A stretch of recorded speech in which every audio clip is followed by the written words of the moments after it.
चलिए आज बात करते हैं उसूलों की, उन्हें तोड़ने वालों की और उस तबाही की जो मच जाती है जब बड़ी बड़ी कंपनियां ये फैसला कर लेती हैं कि उसूल तो बने ही तोड़ने के लिए हैं। शुरुआत करते हैं जदीद तारीख के सबसे बदनाम कॉर्पोरेट स्कैंडल्स में से एक से। ये कहानी है एनरॉन की, एक ऐसी कंपनी जिसका नाम कॉर्पोरेट फ्रॉड और जबरदस्त नाकामी की मिसाल बन गया। उसका जवाब उनकी बिजनेस स्ट्रैटेजी या प्रोडक्ट्स में नहीं था, बल्कि ये राज उनकी फाइनेंशियल रिपोर्ट्स के अंदर बहुत गहराई में छुपा हुआ था। लेकिन कोई कंपनी आखिर सच को छुपाती कैसे है, ये समझने के लिए पहले उस सिस्टम को समझना जरूरी है जो सच को सामने लाने के लिए बनाया गया है। तो देखें, गैप का मकसद सिर्फ रूल्स बनाना नहीं है। इसका असल काम फाइनेंशियल रिपोर्टिंग को बिल्कुल शफ़ाफ और काबिल मुवाजना बनाना है, ताकि अलग अलग कंपनियों को एक ही पैमाने पर नापा जा सके। यही चीज़ सरमायागारों के एतमाद की बुनियाद है, और अगर ये एतमाद टूट जाए तो पूरा सिस्टम गिर सकता है। लेकिन बात यह है कि हर फाइनेंशियल रिपोर्टिंग एक जैसी नहीं होती। इसकी भी कई किस्में हैं, बिल्कुल ईमानदारी से लेकर सीधा सीधा क्रिमिनल फ्रॉड तक। ये फाइनेंशियल रिपोर्टिंग क्वालिटी ना एक ऐसी फिसलती हुई ढलान है। शुरू में तो सब ठीक लगता है, हाई क्वालिटी, ईमानदारी वाली रिपोर्टिंग। फिर कंपनियां थोड़े से मुतस्सबाना इंतखाब करना शुरू करती हैं ताकि चीज़ें बेहतर नजर आएं। लेकिन जब वो रूल्स को तोड़ना शुरू कर देती हैं, यानी नॉन कंप्लायंट हो जाती हैं या बिल्कुल ही फर्जी रिपोर्टिंग करने लगती हैं, तब असल खतरा शुरू होता है। और आज हम इसी एरिया पर फोकस करने वाले हैं। तो यहाँ अहम बात ये समझने की है कि ये कोई क्लेवर अकाउंटिंग या रूल्स को थोड़ा बहुत इधर उधर करने की बात नहीं है।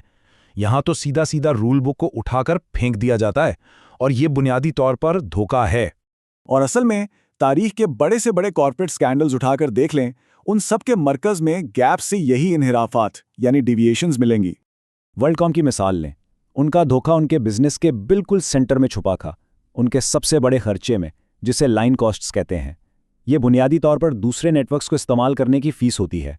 अब गैप के हिसाब से इन अखराजात को फौरन एक्सपेंस दिखाना चाहिए था, लेकिन उन्होंने क्या किया, उन्होंने इन्हें एक लॉन्ग टर्म असासा बना दिया, जैसे कि कोई बिल्डिंग खरीदी हो। इस एक चाल से अरबों डॉलर के एक्सपेंसेस गायब हो गए और कंपनी कागजों पर असल से कहीं ज्यादा मुनाफा बख्श दिखने लगी। और इस मामूली सी लगने वाली अकाउंटिंग ट्रिक का नतीजा 7 अरब डॉलर से भी ज्यादा के झूठे मुनाफे। अब आते हैं सनबीम पर। उनका तरीका था सेल यानी फरोख्त की तारीफ को ही बदल देना। उन्होंने एक स्कीम इस्तेमाल की जिसे बिल एंड होल्ड कहते हैं। मतलब वो सेल्स तो रिकॉर्ड कर लेते थे, लेकिन माल कभी कस्टमर को भेजते ही नहीं थे। इससे कागजों पर तो सेल्स में जबरदस्त इजाफा नजर आता था, जबकि असल में वो सारा सामान किसी गोदाम में पड़ा पड़ा धूल फांग रहा होता था। और फिर आती हैं क्रेजी एडीज की बारी, एक ऐसा रिटेलर जिसने धोखाधड़ी को बिल्कुल एक नए लेवल पर पहुंचा दिया।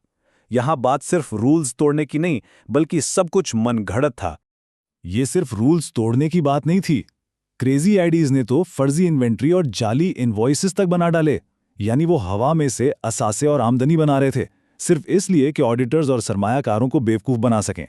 इन मिसालों से साफ है कि धोखा देने के तरीके तो बहुत हो सकते हैं, लेकिन उन सब के पीछे उसूल एक ही है, सच्ची और ईमानदाराना अकाउंटिंग को छोड़ देना। तो सवाल यह पैदा होता है कि अगर कोई अकाउंटेंट नहीं है तो उसे इन रूल्स की फिक्र क्यों करनी चाहिए? इनसे आम आदमी का क्या लेना देना? क्योंकि आखिर में ये सिर्फ टेक्निकल रूल्स नहीं हैं, ये उस एतमाद की बुनियाद हैं जिस पर हमारी पूरी जदीद मईशत खड़ी है। तारीख के बड़े बड़े फ्रॉड्स तो पकड़े गए, लेकिन असल सवाल अब भी वही है, आज के दौर में कौन रूल्स तोड़ रहा है?